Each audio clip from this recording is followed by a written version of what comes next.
Welcome back to another video. In the last class we learnt about the natural, we learnt about the natural minor scales, right?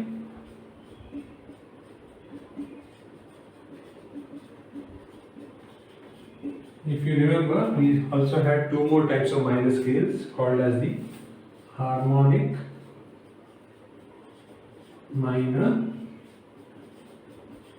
and melodic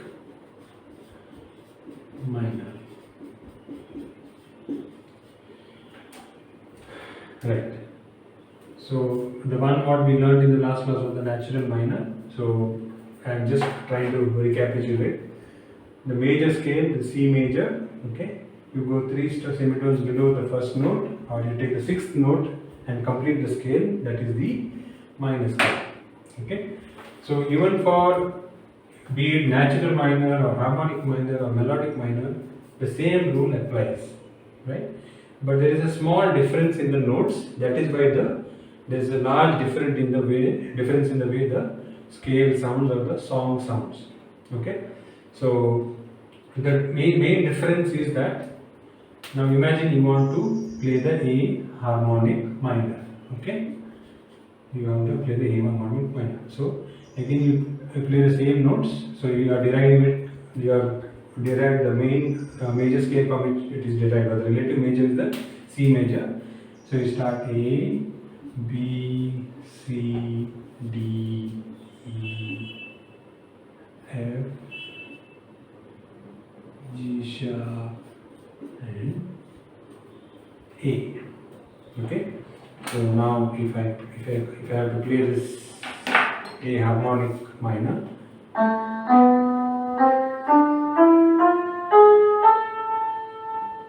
okay, slight slip of my fingers, but anyway, you get the point. So what is the difference now? You have one sharp note here. So the seventh note is sharp. Okay. But what is the difference between this sharp and the sharps what you have in your sharps and flat scales is that this is not a constant note. This is what is called as an accidental.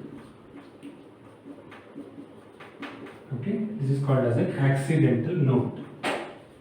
Meaning to say, it is not a part of the key signature, right? So when you play the song or the tune in that particular scale, you might have this note jumping from G sharp to G and G back to G sharp, depending upon the situation or how the song demands. Okay, so that is why it is called as an accidental. Accident is nothing but it comes by mistake, right? That is why it's called as an accidental note. So similarly, now you get why I clubbed everything together. So if you see the natural minor, it is the same notes as the relative major scale. Okay. The harmonic minor is the same note, but only the seventh, right? 1, 2, 3. Seventh note is sharp. Same way for the melodic minor, A, B, C, D, E, F sharp, G sharp, and A. Okay. So there are two accidental, if you can call that, the two accidental notes. Makes a lot of difference. Now if you can hear the sound of the A melodic minor, it will be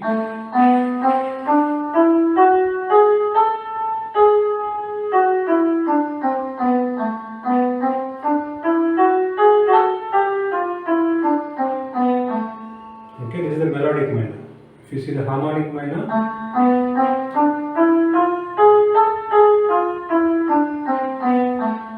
if you see the natural minor,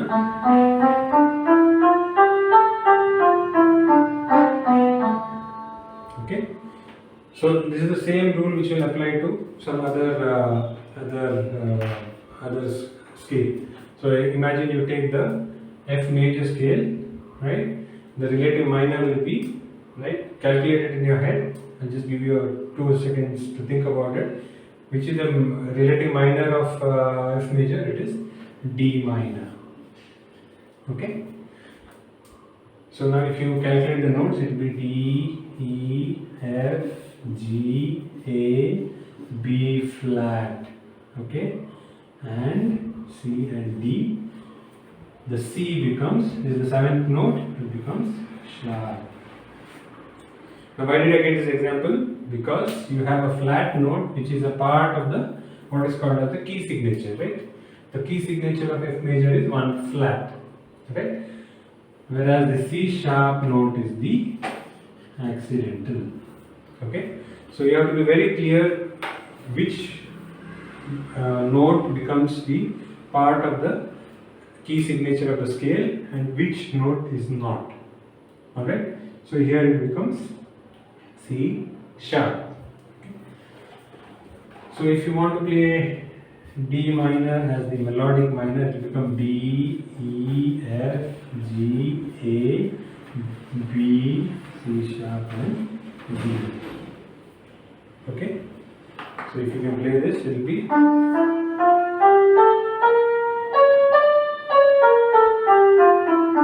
This will be the harmonic minor.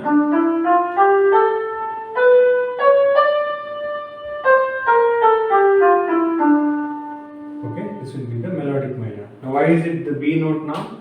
Because the B flat has been raised by one step, right? Just like how you raise the F by one step.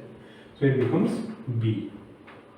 Okay, so I hope you got this. So we have finished the three types of minor scales. Again, what I want you to do is do this brain exercise of deducing the relative minor for every major scale. It's very important. You take a pen and paper initially, keep writing, keep doing it, check it with your text, or if you are on a regular class with your instructor, make sure you are doing it right. Okay.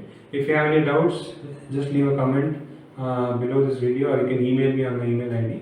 Right, I will help you out with it, and make sure your notes are correct. Okay, and once you keep doing it in a pen with the use of a pen and paper, then as you keep doing it every now and then, it slowly becomes ingrained in your memory, and then you can actually find out or tell it out of your from the top of your head. Okay, so keep practicing, keep listening, enjoy the sounds. The scales are not just theory.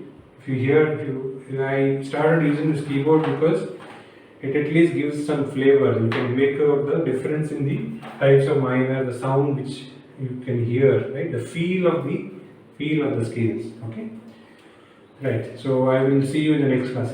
Thank you for watching.